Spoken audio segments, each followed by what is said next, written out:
Inside Story Uganda, real source of political updates.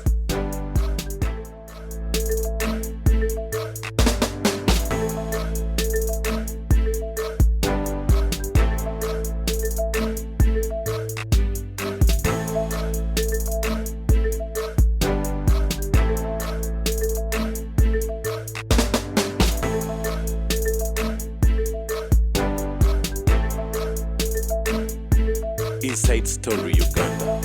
Open indicator. Mubuuza abasajja abalina ebizimbe mu bibuga oba basasula rent. In fact, do you know why? Every town you go to, there are malakwins. Bino bidole. Once you see a malakwin mu kyalo, it means eyali akola edduuka lyavudde Kampala. Okay. Ugandans have been surviving on the informal sector. Obutaliba bulumbi. I was told you see, for me, when I raise an issue, I'm taken seriously. Nabaga nti omukazi akuba abantu mu wino. Bakabokedde kakuba nti omukazi omunyankole n'asamba abantu n'akola ki. Is linked to Tumwine. Tumwine's aides have told me they are investigating the woman is not linked to Tumwine alone. They have realized nabagamba nti omukazi ajja kufueringa what we suffered Buganda riots. Yamwe not a tribalist. Eyayamba mugundi. Mama wange okuyita president mu meeting omwera bamuyita Kankunda. She even rang me to check on how my mother is. I'm not a tribalist myself. Naye yo omukazi ayina abamulira mu sente. Kyakoleketinga sente waliwo minister ya million 8. But her conduct is wrong. Hakonda tokuba abantu omukazi omunyankole omukazi why don't you say, why doesn't Bukede say nti omukazi omusuubuzi? Why do you say to the population? Yes. Ekyokubiri nti abaganda bagattu ekisiza akira tunamumma naye buli lwe balaba petrol station eguddewo batunula munda baani abalimu. Buli lwe balaba ekizimbe ekitutumuse mu covid mu nzige kiba kyani ekitayimirira kakati anga eno gye mulaba president anga gyalaba ku baganda erimu these people have extended their stinking wells to the suburbs and inside the villages. Poloti yani yagiguze, poloti nani yagiguze, poloti nani yagiguze. Abaganda bagamba gwe babbako omuzigo. A person who lost cosmetics, every woman he sees with a beautiful face is a culprit. Kakati nojyonanga nti amawulire gammwe auditor general byafulumya ebiraga corruption babikuba. Then n'agenda mu parliament n'abawuliramu 10 billion nazigulamu ebinyeebwa. National interest. Nga n'abasawo babanja. Kituufu. Nga n'abaana ababakolera ku kalulu babanja. Nga n'abakola sonya abapolisaani babanja. Where does this money go? If you don't have money to talk to people, why do you recruit them? Ate n'okubawo emirimu bamala badde bali yako sente. Nabagamba jjo nti one of the reports which these Europeans were busy have, they carried out a research in Manchester City, and most of the buildings owned by Ugandans belong to senior police officers. In Manchester. Naye buli muserikale bamuggyako sente. Is it a national social fund? Is it a fundraising for their bosses? Is it what? They have a circle. Kakati omukwano gwe Kasinge yagenda n'aleeta butwoke uniform, eyo nayo uniform yakulirako sente. Kubanga nabaga nti abayudaaya baayokya Pablo Omutuukivu n'abagamba omanyi nti ebigatta ebyo biremeza abaserikale. Ask them. Kasinge abaserikale bagenda kufuna elefantiasis ebigatto bimanyi oba baabijjawa oba ani yali abimanufacturinze n'abitereka ebigatto ebyo nabirabanga Rwanda ku Habyarimana ebyabafalansa ebyo simanyi bagandamizi n'obireetera abatrafiki bonna bajagira bujagisi bati bonna. Ask these policemen ebigatto ebyo bisiba omusiwa kati erabika kitooko balina gye bagijja baleeta ekyuma kya kansa bakijja Romania nga kya second world we kiri mu museum katubakubireko mu ngalo mwagala eggwanga lino eggwanga muli we have so many patriotic Ugandans who are in charge of this country. The Minister of Education is proposing okubanda amasomero gotandika next year era kuba nefiswa kikyala yemu akali private alinga somero bwati liweza ika 5 ita wanakugulawo. Let me tell you there are 3 factors. Ekyo kiyambirayo ebyejigiza bikola mu Uganda. 3 factors. You would first improve your schools before you talk about private Which schools? The government schools? Yes. Ne abaganda baga nti bukookolo bugeyana who stinks more. Even public schools under government, their buildings are collapsing. True. So when nasomera government school yange bajijja nabo bajigga. 2, you decide one system. Nyerere killed the private schools. He said, no, I cannot divide my people. Even if you go to Europe, public schools are there. But you cannot say that the President of the United States yava musomere ago public schools. Bayina zibodo zaayo. If you go to Britain, you say Churchill here, bakugambe major, yasoma by correspondence. But others come from specific schools. Yes. Kakati mu 2, amasomero ga Uganda gakulira ku syllabus emu. Waliwo amasomero mangi, especially those schools that accommodate foreigners. Bote bakola UP. Bakola London Chingu, bajita batya Oxford. Why? If you get a Tanzanian in your school, tasobola kuyita UP. Lodge. Bakundi standard yaabwe ya wansi. Kakati today, a law cannot be retrogressive. This man who constructed his school nga mu kitundu temuli nga akataka kayinawo tekaweza yeeka 5 mugenda musasula mulifuulemu ebiyumba by'enkoko. Gomanji. Yes, because you have already existing kyenabagamba ti problemu ya mu ultimatums. If we know that we shall not need Kamunyezi, the 14-seaters, we shall need the buses as an oil producer. We have a refinery, we shall use diesel. Amafuta amanatogatunde. Then you would have imposed the ban 5 years ago on the importation of Kamunyezi. It would be clear that after 5 years, we shall not have these vehicles. So nobody should bring this vehicle for taxi business. If we know we shall not use borders, why do you allow the importers to bring them? Even the spare parts is Chirabika, mu Uganda tulina mu government bill. But there's no national planning authority bagibala. Osanga ne bajja bakola oluguudo abayinula. Bwe bamala oddukola ow'amazzi n'alutemamu. Bukiri. Nayisamu pipe. Babali awo ow'essimu n'alutemamu. You construct the road with spaces, create spaces. Nti tutaddemu culverts. Anybody who wants to use an underground gundi era kyokola nti omusajja wa water Mugisha mwebazaako ebintu ebyo yagoba kolera mu Uganda mu rainy season singa ekyakubya yiga yali meya wa Kampala kolera enkuba yatonya kolera taliiwo we drink piped water era bali baagala omulwanyisa nti amazzi gali contaminated I came up and defended him. Ekyokubiri bali baagala okubba ate tebagenda balinga bibe era ettaka ly'omukazi gundi mukyala Kristo mukanyakandi era balibbi bwe bagenda tebagenda okujjako ng'osuddeko omweddalu oba n'omuyingiza tuleera lyeddagala lyokka bulogo bwe bubasobola naye bwe baba bakuyiikiriza kakati Mugisa bagamba mutugenda kuyisa waggulu soifulayo Mugisa n'abaga nti nze payipu ezange ziri wansi structure y'abaana eri waggulu teyafeketinga ki payipu zange ziri eri payipu zaabwe gundi kakati you see gundi education eyo mu generalizing ekizibu kya education nabagamba nti Kakooza si yalikwatibwa gye bujje Kibengi gwe bajja okusimba Kabangali Kibengi is the man yali mu ministry abantu badusabana bakuva mu kibenge wanudde bajja kulabako kabangalinga olinga embuzi ennume nga bakukozesa baddusi the key players are never seen baduva mu UPE schools bateka private schools ale kati gogamba nti private schools ogenda kubandi ozikola ki if you have failed to solve ebijigiza biragawa if you have failed to solve one thing ngebigezo bifuluma ani abifulumya mulinga kamayinja bamuyita batya kamabale ye amala okudya abakozi be ne babba eddagala n'alumba farmers sekubamutayimba mu mutwe sikubera mu farmers yange sikuberamu ennyondo mu mutwe nze nalijeeyo era kusonga ebibuuzo bakwata 30 naye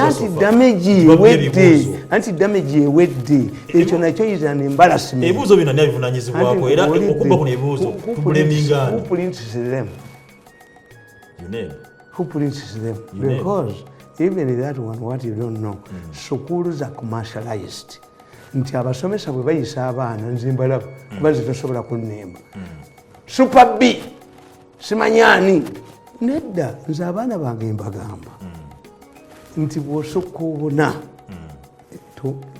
tombuulira wakudde kasa asukkuubuna naye bawanika omwana wakusasanga wa 14 ababukedde bawanika 16 obalabye siriya fone oba obalabye ino kakati abasomesa abo balimba buli musomesa ebigezo olufuluma ne beetikka njikuliisa embisi mu office you cannot let us judge abazadde mutegeere okuva kati if abasomesa abo battente ne bayita embuzi ne bakola ki ask them the balance sheet of the student you celebrated nti bayise tubuulire gye baalaze yo ministry ekikola ekigenderedde let us make harmony buli omwasanyuke simanyi yafunye bumeka yafunye tubuulire gwe abasukka mu buna gye baalaze good schools which schools so naye ekyakola obubi nti okugjako abantu ngaffe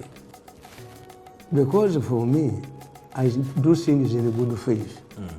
Era ekyo nekigambanga nnyo president. Did you say it? I said it. But I said it in good faith. If I made a mistake, I apologize. And Museveni listens. Kakati, ministry erimu facility of criticizing what? Can you organize a symposium to discuss education? Can a committee of parliament discuss education? See, it's not easy. This is African politics. Have me facility. Kuba mu Africa. Okuwabula kuba kuvuma alabye kabaka mukamwa kabaka atalaba omukamwa lwaki kabaka egundi omumwago teguli mu mutwe nga yijja ayogerera abantu baleme gulamu kakati African politics this way we need a thorough discussion an open discussion of education naye fire brigade methods cannot work. You cannot use the fire brigade methods. How can you unify a school fees if you don't provide anything to the private school? Tamale amasomero gawo omusoro. Bagajako emisoro emingi ate government yenyine ebirenga proposing ne fees beno okubanza. Where do you find? Kana yimirawo gatya? Where do you find the price controls in a free economy? In a free economy. Government yalimo okuba nti netwala obuvanyizibwa okuba nti esomesa abaana. Amasanyalaze gatuse ku unity omutwalo gumu kakati are you providing akawunga that's why mwekimutamanyi tulanye private schools ebyo byonna nabibeeramu amasomero business nzibadde mu biki because I graduated from stinking poverty to where I am. I was a newspaper vendor. Teri kintu kisimanyi wano bwe kikolebwa kakati amasomero ga private ekizibu ekigaliko oyinza okuba nga mu kibiina oyinamu abaana basatu kuba ku erevo oba ku gundi but you don't need one teacher to teach all of the subjects. What does it mean? Expense kusasula teacher esukulu eya government even if you have two students or people, the government will provide the teacher. This man started this business, this school, not because of charity.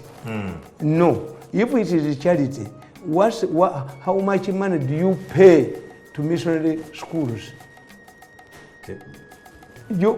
genda ebuddo oba ekisubi oba St. Mary's obawa oba Kitovu bajja kuwa ekifo kyoti kikuwadde naye sooka otwale foomu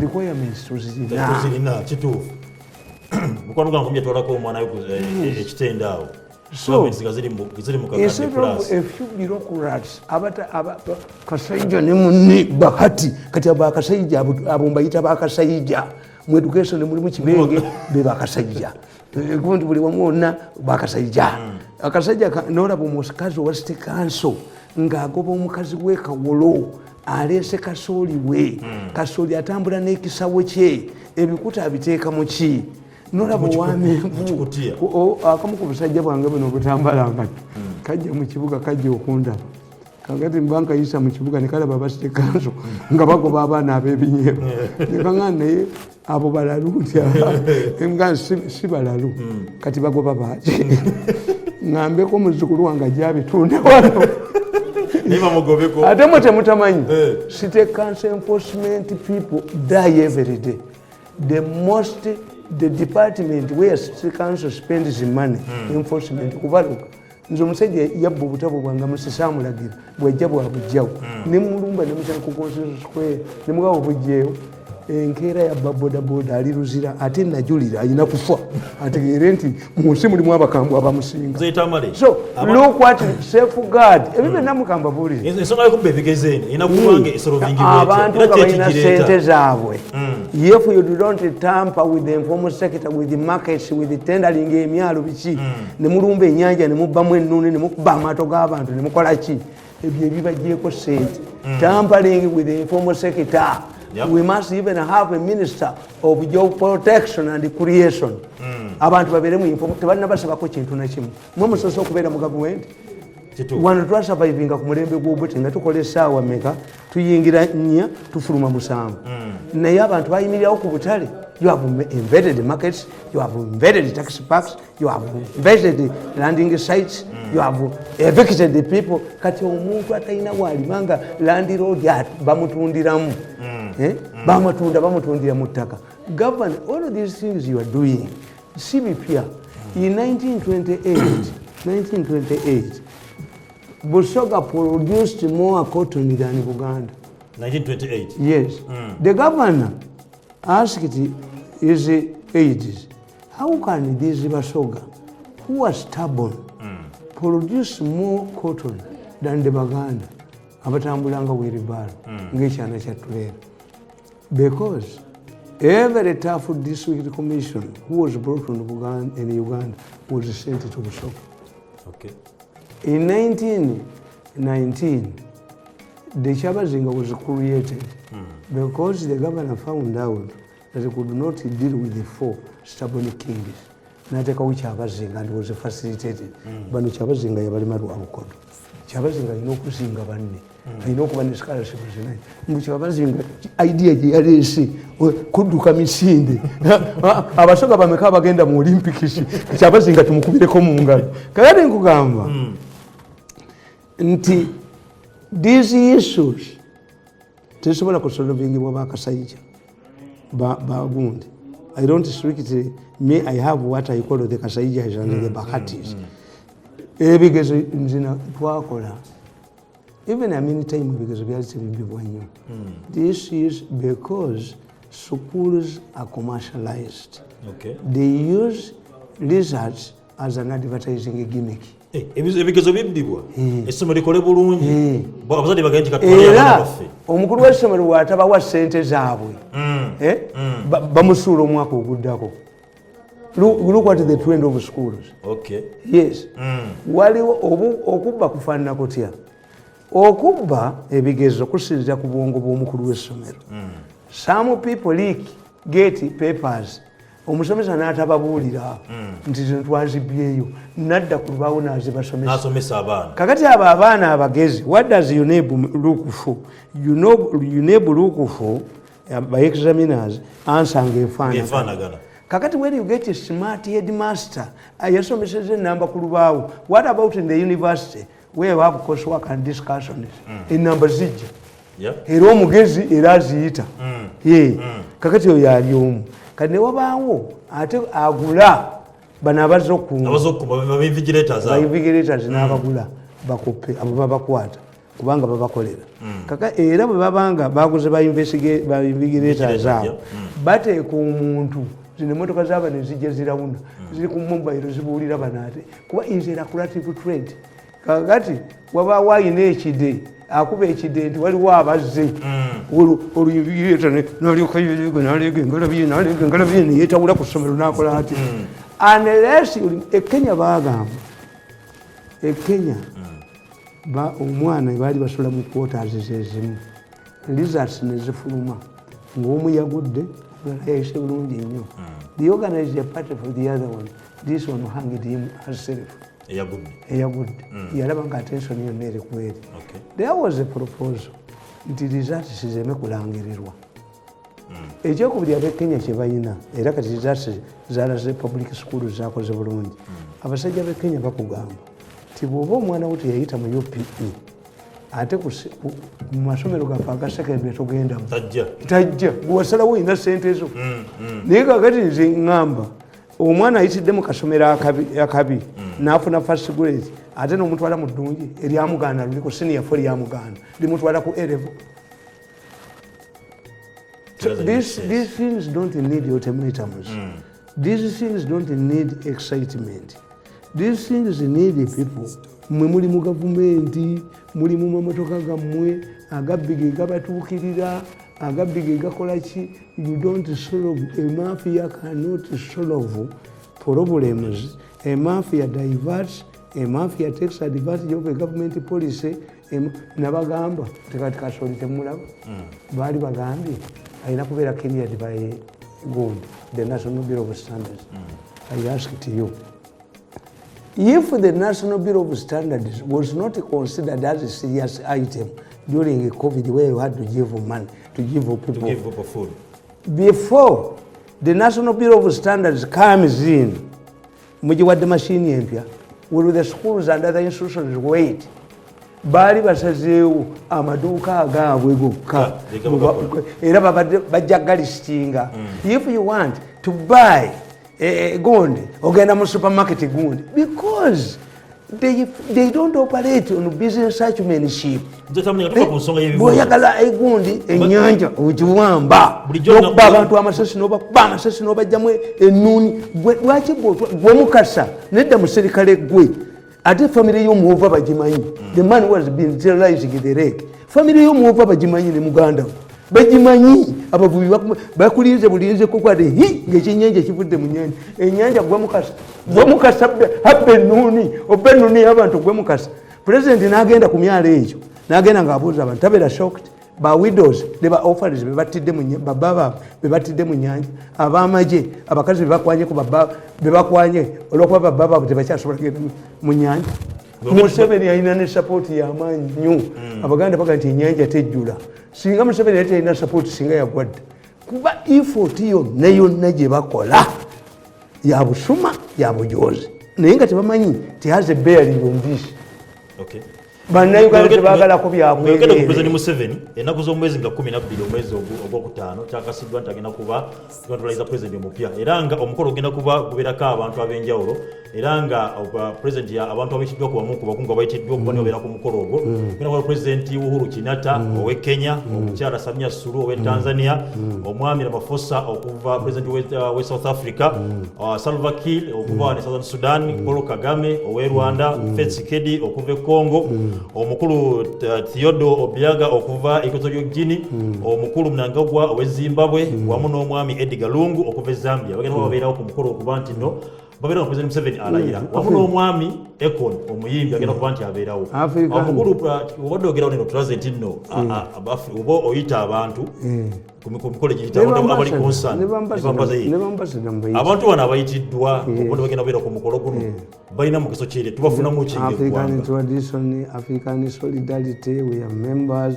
Abantu we bakulabira nabagamba nti kasita mufe ewammwe n'otalaba muwalawo ng'azze ne mulamu we omuwerekerako bufumbo bufu. Yes. Abaganda bagamba nti obuko obunaafa bulabira ku mukono gwa mbuzi. Essunsa tuliyita mukono gwa mbuzi. tushitwala ndi bano ba allies ba president be ba allies be balina balina okujja naye nze kyembabuuza nti if I have a family ya Mirundi nga I hosted the Kabaka, I hosted the President Museveni, I hosted the Cardinal, I hosted the Archbishop, I hosted the Mufti, I hosted the Speaker of Parliament. Kakati nekituuka ekiseera ng'abaana bange ku kyalo tebakyabakkiriza kutambula. Do I abuse these people? Over it is so searching into my family. We hosted two American presidents. We hosted the Queen. We hosted the two popes. The second, we hosted the Indian Prime Minister. We hosted, I think, the Korean president came here. North Korean president. We had the Pakistani president here. We had the Park, Ali Mukomera kati, Pakistan, South Korea. South Korea. Toino wa Israeli on. Yes. Netanyahu. Kakati, let us review what has gone wrong in our family. Lwaki bano bote tetubala ndi bono badze. Ng'ate tulina twabobana. We should ask ourselves. So searching, what has gone wrong? Okay. Yes, what has gone wrong? Something has gone wrong. Kubanga nze mbagamba nti abantu abo beetaaga orientation. You cannot nominate a barefooted candidate. You cannot beat a candidate in front of the electoral commission. No. You cannot pour tear gas mulale nga tonyonyodde bantu nti this is an illegal rally. Kubanga n'anayogera enanga yakwogera ebyobusiru bingi mu busiraamu omutamiivu n'omushiriki tebamuggyako kakati hadisi kakati enanga oyo mushiriki mutamiivu mu kwogera mu communication. Some of the communicators bashiriki batamiivu mu ddiini y'obusiraamu. Yes, a source must be credible. Kakati bw'olimba ekiyitidde nti nantaba tumukwate ng'ate mu mwennyini enanga yavaayo naga nti badde baagala kutta nantaba enkya ne kikyuka ate mukwate nantaba nga ne kabangali teyagenderako. In a simple common sense would say preserve this suspect so that nantaba could identify the man. You kill a suspect on a police kabangali in front of the villagers and you turn your stupidity to nantaba. You've lost. If you talk of Abaganda tubuuza ani abika. Era nabadde nkuleetedde akatabo kano olina eddakiika mmeka? Tukyalina buddakiika. Tukyalina buddakiika nga 2. Kakola. Akatabo kano nakawandiika bagamba nga President Mbumbu wandiikira wano. Thursday, March 2020 at my residence at Zana. Completed at 4:30 p.m. Yes. Akatabo kano kagamba why Museveni can't understand mafia. Tosobola bategeera. Okay. Era eggwanga kakati gwe weebuuze nti how can the newspapers in Uganda, the media fail to cover a trial, an ICC, International Criminal Case trial that is being conducted in Kampala at Serena. Papa was saying. Even religious leaders cannot mention it.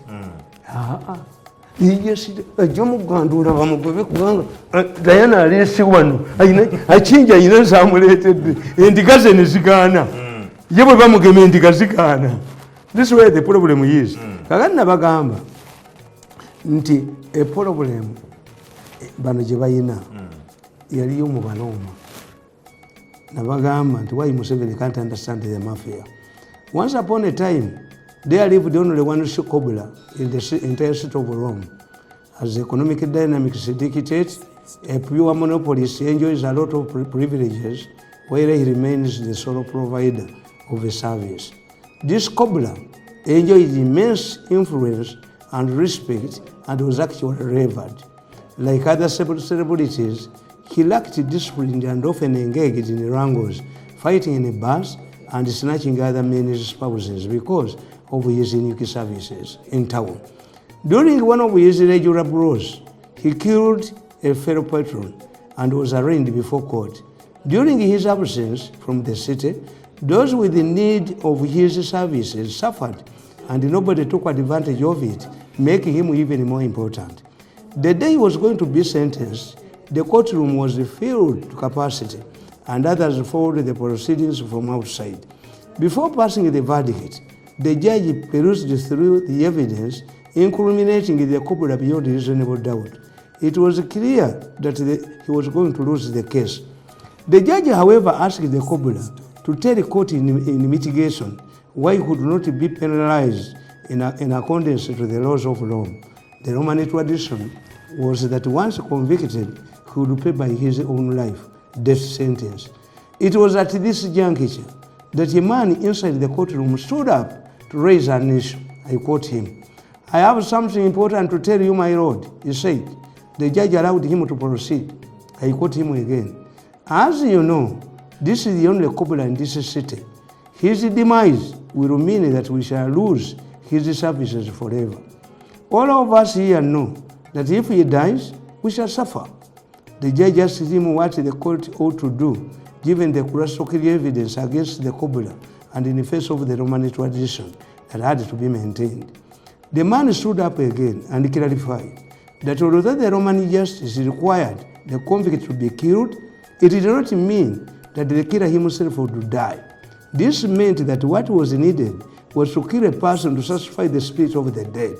Therefore, under this arrangement, the cobra could be saved by killing another person in order to satisfy the spirit of the one he had killed. The question was raised as to who would be killed instead of the cobra. The man argued that since there were many medical doctors in Rome, one of them, whether innocent, although innocent, be killed in order to save the city's only cobra. The suggestion was taken unanimously, and one of the medical doctors was killed to save the cobra who had actually committed the murder.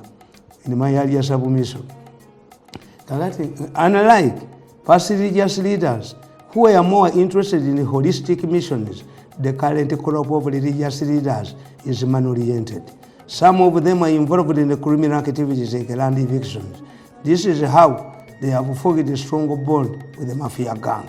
Since the mafia gang is very close to the president and religious leaders outcompete each other in stealing money from the president, it also created a strong bond between the two.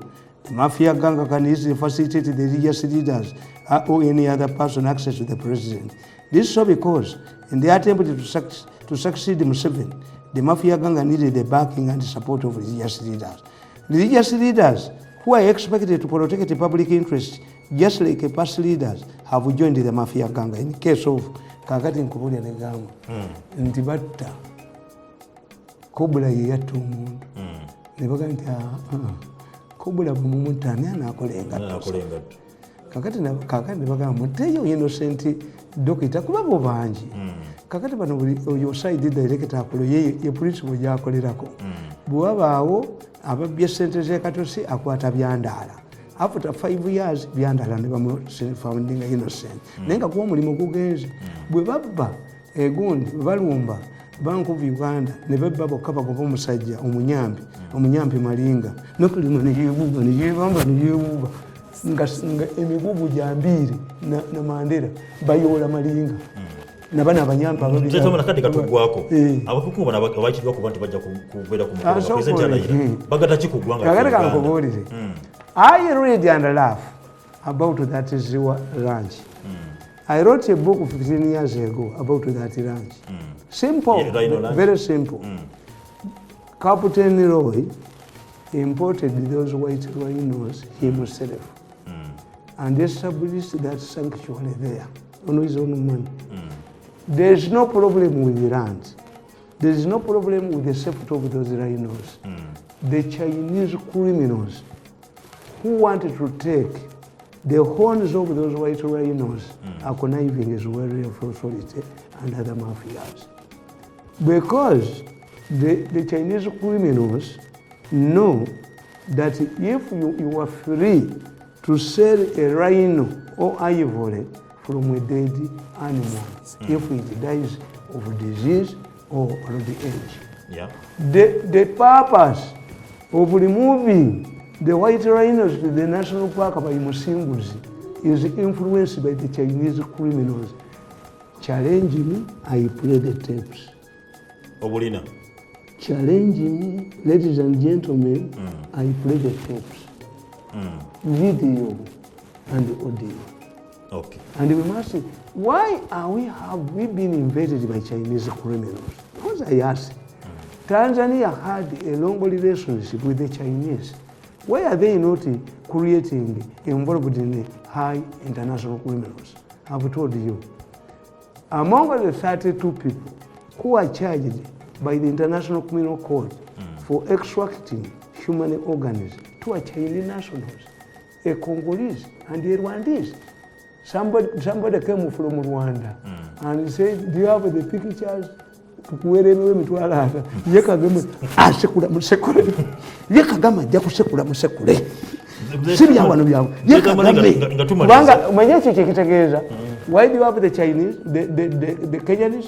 Why do you involve the Rwandese? Why do you involve the Congolese? They deal with the refugees. Baba limba tubatwala Canada tubatwala wa. A human being agula million ya dollars. Nze samuleka tumaliriza. Omukolo guno ogenda okwera okulayira. Ndirwanyisiza muntu ogwo. Ogenda okwera okulayira. Nina shiriki. Bano tebakubwanga toyina shiriki. Nze siri muntu. Professor yabagamba nti I've observed that man from 2014 is not an ordinary man. Zikiza tumaliza ne kano muzeyitamu. Amwe musambwa. Kiza tumaliza ne kano.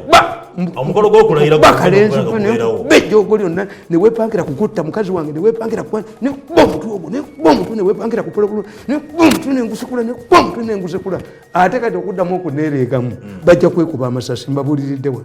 Anybody who tries to kubanga sijja kubeera under protection nina abasirikale 10 ewaka naye nga bali bagenda okunzita bamanyiddwa. Yes, amaloboozi gwabwe gwe wali video kweziri bonna mbalina. How long am I going to be protected?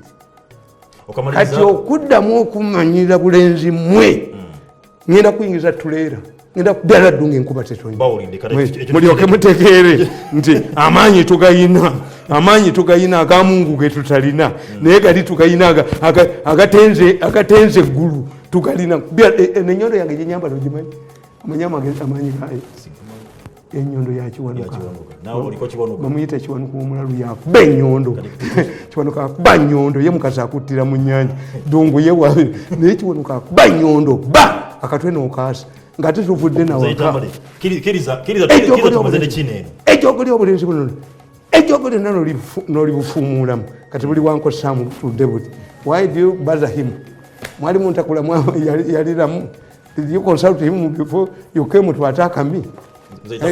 Uncle Sam yabagamba to prevent my money. Why do you pay this man? Yes, instead of paying me, the Baganda have a proverb: a stubborn man exposes his nakedness twice.